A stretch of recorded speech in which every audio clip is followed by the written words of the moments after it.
नमस्कार मित्रमैत्रिणींनो. आपल्या देशातली सगळ्यात मोठी असलेली न्यायव्यवस्था म्हणजेच सर्वोच्च न्यायालयाने काल एक निकाल देताना असं सांगितलं की निवडणुकीपूर्वी मोफत दिल्या जाणाऱ्या ज्या योजना असतात त्या योजना म्हणजे एक प्रकारची लाच आहे, भ्रष्टाचार आहे, असा निकाल सुप्रीम कोर्टाने दिलेला. आणि सुप्रीम कोर्टाने आता इलेक्शन कमिशन ऑफ इंडियाला सुद्धा असं सांगितलं आहे, निवडणूक आयोगाला असं सांगितलं आहे की हे जे वेगवेगळे पक्ष आहेत निवडणुकीपूर्वी ते जे काही गोष्टी मोफत देण्याच्या योजना करत असतात, काही गोष्टी मोफत देण्याचे दावे करत असतात, या गोष्टीला आळा बसावा असं आता सर्वोच्च न्यायालयालाच वाटायला लागलेलं आहे.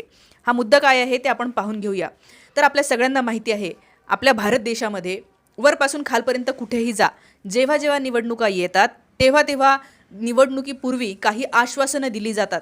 याच्यामध्ये जर तुम्ही साऊथला गेलात तर अनेकदा आपण पाहिलं असेल की मोफत लॅपटॉप दिले, मोफत मोबाईल दिले, मोफत गाड्या दिल्या, अशा अनेक गोष्टी फ्री द्यायचं जे आहे ते आश्वासन ते देत असतात आणि ते देतात सुद्धा. कशासाठी? तर इलेक्शन लढायसाठी. आता इलेक्शन लढण्यासाठी किंवा इलेक्शन जिंकण्यासाठी अशा प्रकारे काहीतरी देणं म्हणजे थोडक्यात काय आहे, तर मी तुम्हाला मोबाईल देतो, तुम्ही मला मत द्या. म्हणजे मी माणूस म्हणून काय प्रकारे काम करू शकते, राज्यव्यवस्थेमध्ये गेल्याच्या नंतर लोकप्रतिनिधी म्हणून काय काम करू शकते, मला या देशाविषयी इथल्या समाजाविषयी काय विचार आहे, या गोष्टी गौण आहेत असं लोकांना समजवलं जातं. असं लोकांना सांगितलं जातं काही घेणं देणं नाही आहे, तुम्हाला मी मोबाईल दिला आहे ना, तुम्हाला 1,500 रुपये खात्यावर टाकले ना, मग बस झालं. अशा प्रकारे आपल्याला माहिती आहे की महाराष्ट्र सरकारची सुद्धा लाडकी बहीण योजना आहे. म्हणजे थोडक्यात मला असं वाटतं की सुप्रीम कोर्टाला या ज्या सगळ्या योजना आहे, म्हणजे मध्य प्रदेशमध्ये सुद्धा लाडली बहिणा म्हणून योजना होती, ती सुद्धा कोर्टाने बंद करायला लावली. भाजपच्या सरकारला ती योजना बंद करावी लागली. त्यानंतर महाराष्ट्रामधली योजना आता सुरू आहे, कारण की एका महिन्यावर इलेक्शन आलेले आहे. आता सुप्रीम कोर्टाने जरी हे काल सांगितलेलं असलं तरी काय महाराष्ट्रातली योजना एक महिना तरी बंद होत नाही. एका महिन्यानंतर ते नंतर म्हणणार की अरे सुप्रीम कोर्टाने सांगितलं आम्हाला. त्याच्यामुळे हे बघा, ज्यांना असं वाटत असेल की ही योजना शेवटपर्यंत राहील, पुढची काही वर्ष राहील, आपल्या मुख्यमंत्र्यांनी सांगितलं, तर ते काही जरी असलं तरी ही योजना बंद होणार आहे हे नक्की आहे. मग ते कुणीही असेल. म्हणजे उदाहरणार्थ काल काँग्रेस अशा चर्चा होत्या की काँग्रेस आता लाडकी बहिणीला टक्कर म्हणून महालक्ष्मी योजना आणत आहे आणि काँग्रेस 1,500 रुपयाऐवजी 2,000 रुपये द्यायचं आश्वासन देत आहे. म्हणजे थोडक्यात आपल्याला कळतंय की ही लाडकी बहीणसारखीच योजना काँग्रेसला सुद्धा पुढच्या काळामध्ये आणायची आहे. 500 रुपये तुम्हाला जास्त देणार असं सुद्धा यांनी म्हणलेलं आहे. पण तरीही म्हणजे आत्ताची लाडकी बहीण असेल किंवा पुढची येणारी महालक्ष्मी योजना असेल किंवा काँग्रेसने इतर राज्यांमध्ये राबवलेल्या अशा प्रकारच्या योजना असतील, या योजना सुप्रीम कोर्टाच्या पातळीवर टिकू शकणार नाही आहेत आणि हे सुप्रीम कोर्टाने डायरेक्ट सांगितलेलं आहे. आता हे बघा, आपल्याला माहिती आहे की दिल्लीमधलं जे सरकार आहे फार स्वस्तामध्ये वीज मिळते, मोफत पाणी मिळतं, या गोष्टी तुम्ही ऐकलेल्या असतीलच. आता याला हेच नरेंद्र मोदी, हेच भाजपचे लोक काय म्हणायचे की अरे ते तर मुफ्त की रेवडिया बाटते हे, म्हणजे फुकटात असं वाटतात आणि फुकट द्यायची सवय लावलेली आहे लोकांना, म्हणून त्यांच्यावर वेगवेगळे आरोप करायचे, कायम क्रिटिसाईज करायचे. तुमचा गोदी मीडिया सगळा दिवसभर तेच चर्चा करायची की कसं कसं हे दिल्लीतलं सरकार फुकटच देतं आहे, आपला टॅक्सचा पैसा वाया घालवतोय. मात्र हेच गोदी मीडिया मध्य प्रदेशमध्ये जेव्हा लाडली बहिणा देते किंवा इतर राज्यांमध्ये त्यांच्या योजना आहे किंवा महाराष्ट्रातली ही लाडकी बहिणी योजना आहे, याच्यावर ते काहीही म्हणत नाही. तर आता सुप्रीम कोर्टाने स्वतः सांगितलेलं आहे की हे जे काही आहे फुकट, आणि मी सुद्धा, मलाही असं वाटतं की ही जी लाडकी बहीण योजना आहे, ही योजना आणण्यापेक्षा आपल्या सरकारने आपल्याला अजून काही वेगळ्या गोष्टी दिल्या असत्या तर त्यांनी समाधान झालं असतं. त्या वेगळ्या गोष्टी कोणत्या तर मी पुढे तुम्हाला बोलणार आहेच.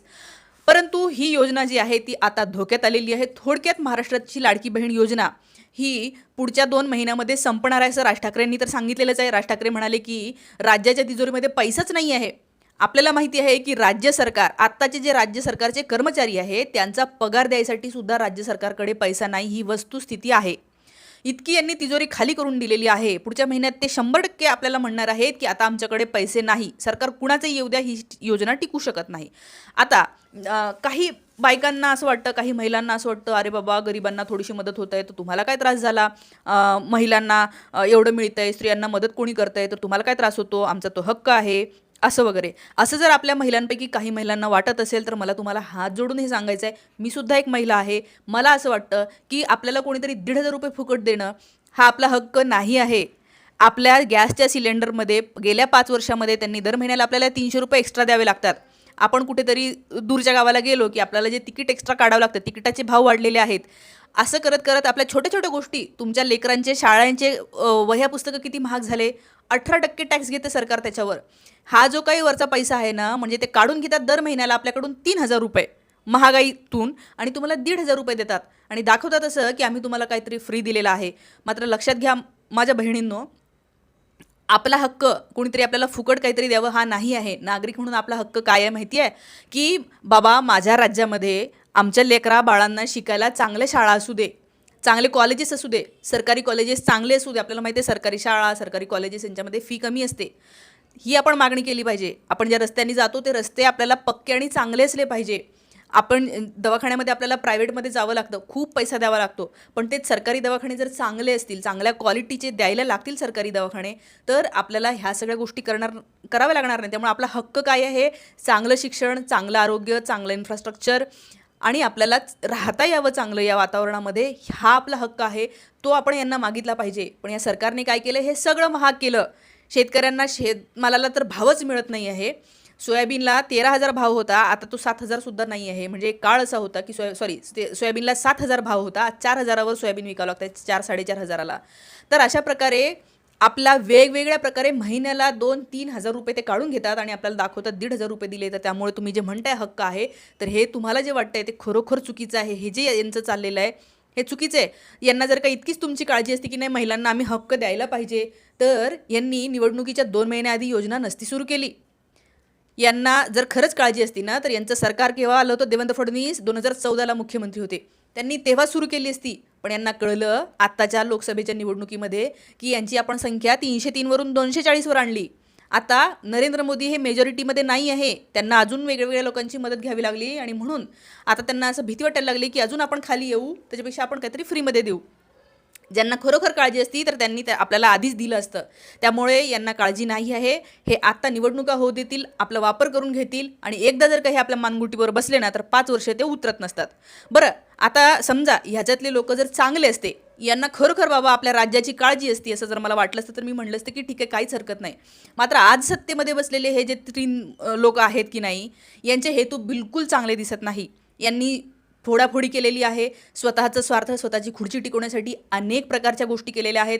हिंदुत्वाचं राजकारण करतात, तुमच्या आपल्या लेकरांना डोक्यामध्ये हिंदू मुसलमानाचं भूत भरवतात आणि त्यांची लेकरं मात्र विदेशामध्ये शिकतात, फॉरेनच्या लँग्वेजमध्ये शिक्षण घेतात आणि आपल्याला मराठी, हिंदी भाषा, इथली संस्कृती असं करून आपल्याला अनपढ ठेवायचा प्रयत्न करतात. त्यामुळे हे जे लोक इथं बसलेले ते अनैतिक लोक आहे. आत्ताचं सरकार हे सुद्धा अनैतिक सरकार आहे, इल्लिगल आहे, खोकेबाज सरकार. आपल्याला माहिती आहे 50 खोके एकदम ओके, हा डायलॉग तुम्हाला माहिती असेल. खोके घेऊन बसलेले हे सरकार आहे. त्याच्यामुळे हे जे चुकीचे लोक आहेत, हे लोक जे आहेत ते यांना आपली काळजी नाही आहे.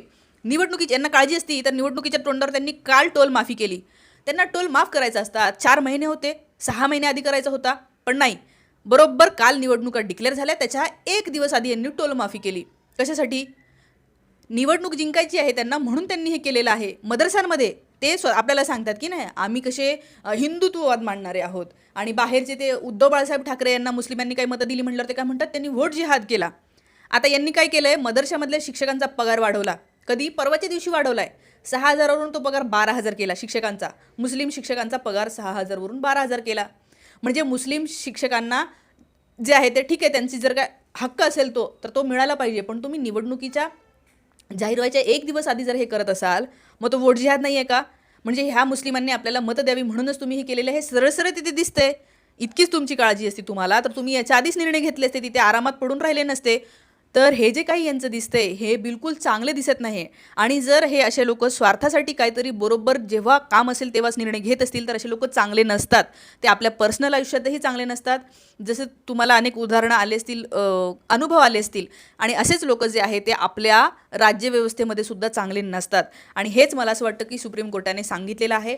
सरकार कोणतंही असो, म्हणजे इव्हन काँग्रेसचे मॅनिफेस्टो जर पाहिलं, जाहीरनामा, बाकीच्या सगळ्या गोष्टी खूप चांगल्या आहे.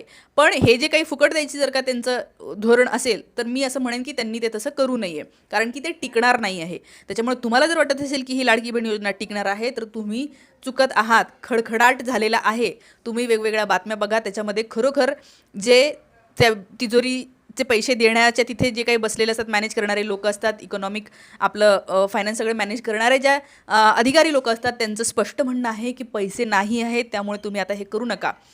तर ही परिस्थिती आलेली आहे आणि आता सुप्रीम कोर्टानेच डायरेक्ट सांगितलेलं आहे की इलेक्शन कमिशनने या गोष्टीवर आळा बसवावा होता. आपल्याला माहिती आहे इलेक्शन कमिशन कोणाच्या हातात आहे, सगळं त्यांनी मॅनेज केलेलं, त्यामुळे इलेक्शन कमिशन काय सांगणार नाही. मात्र हे होणार आहे आणि ज्या दिवशी या योजना बंद पडतील त्या दिवशी तुम्हाला नक्कीच माझी आठवण येईल असं मला वाटतं, किंवा सुप्रीम कोर्टाची आठवण येईल. माझं तर काही नाही एवढं. तर हे असं सगळं आहे. या सगळ्या गोष्टीवर तुम्हाला काय वाटतं? खरंच टिकेल का ही योजना? अशा प्रकारच्या योजना या कुठेही टिकत नाही. फ्रीमध्ये तुमच्या अकाउंटला पैसे देणे. एक वेळ मोफत वीज चालेल, मोफत शिक्षण चालेल, हे सगळं चालेल कारण की या सेवा आहेत. तुमच्या अकाउंटला पैसे नाही टाकत आहेत हे. पण हे असं काहीतरी देऊ करणं हे काही बरोबर नाही आहे. हे चुकीचं आहे. मला असं वाटतं की याच गोष्टीवर आपण ठाम असलो पाहिजे.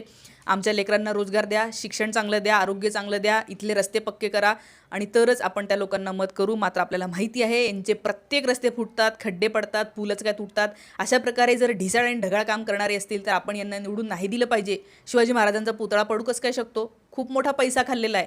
यांनी प्रत्येक गोष्टीत पैसा खाल्लेला आहे. त्यामुळे हे अत्यंत भ्रष्ट सरकार आहे असं माझं सगळं जे काही वाचन आणि बातम्या आणि या सगळ्या गोष्टी पाहून मत बनलेलं आहे. तुम्हालाही असंच वाटतं का? माझं काही चुकतंय का? तेही मला कमेंट करून नक्की सांगू शकता. व्हिडिओ आवडला असेल जास्तीत जास्त लोकांपर्यंत शेअर करा आणि चॅनलला शक्य झालं तर आर्थिक मदत तुम्ही करू शकता. थांबते. Thank you so much.